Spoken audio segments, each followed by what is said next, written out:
അപ്പോൾ വലതുവശത്തെ കള്ളൻ. അപ്പോൾ ഈ ഒരു ഫിലിം ഞാൻ കണ്ടു. ആ ഒരു ഫിലിമിനെ പറ്റിയിട്ടുള്ള എൻ്റെ പേഴ്സണൽ ഒപ്പീനിയനാണ് ഞാൻ ഈ വീഡിയോയിൽ പറയാൻ പോകുന്നത്.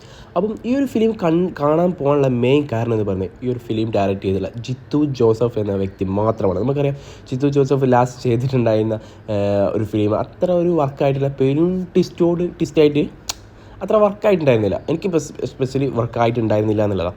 പക്ഷേ ഈ ഒരു ഫിലിം വലതുവശത്തെ കള്ളൻ ഈ ഒരു കണ്ട സമയത്ത് സത്യം പറയാം എനിക്ക് അത്യാവശ്യം നല്ല രീതിയിൽ തന്നെ ഈ ഒരു ഫിലിം ഇഷ്ടപ്പെട്ടിട്ടുണ്ട് എന്നുള്ളതാണ്. പക്ഷേ ഞാൻ എടുത്തു പറയുന്നു, എല്ലാവർക്കും ഈ ഒരു ഫിലിം ഇഷ്ടപ്പെട്ടോളണമെന്നില്ല.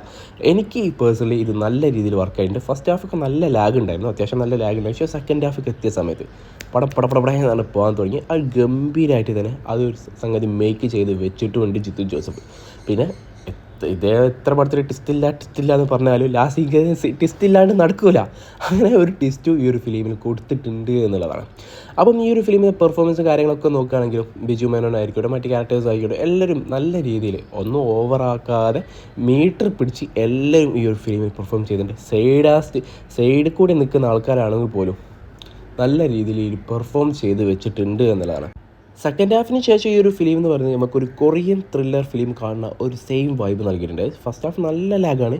സെക്കൻഡ് ഹാഫ് എത്തുന്ന സമയത്ത് പടം അത്യാവശ്യം നല്ല രീതിയിൽ സ്മൂത്തായിട്ട് നീങ്ങുന്നുണ്ട്. നല്ലൊരു പെർഫോമൻസ് ഓറിയൻറ്റഡ് ആയിട്ടുള്ള ഒരു ഫിലിമായിട്ടാണ് എനിക്ക് പേഴ്സണലി തോന്നിയിട്ടുള്ളത്. അപ്പോൾ ഈ ഒരു ഫിലിം എനിക്കൊരു ആവറേജിൽ കുറച്ച് മേലെ നിൽക്കുന്ന ഒരു ഫിലിമായിട്ട് മാത്രമാണ് എനിക്ക് തോന്നിയിട്ടുള്ളത്. അപ്പോൾ നിങ്ങളുടെ അഭിപ്രായങ്ങളും കാര്യങ്ങളൊക്കെ കമൻറ്റ് ബോക്സ്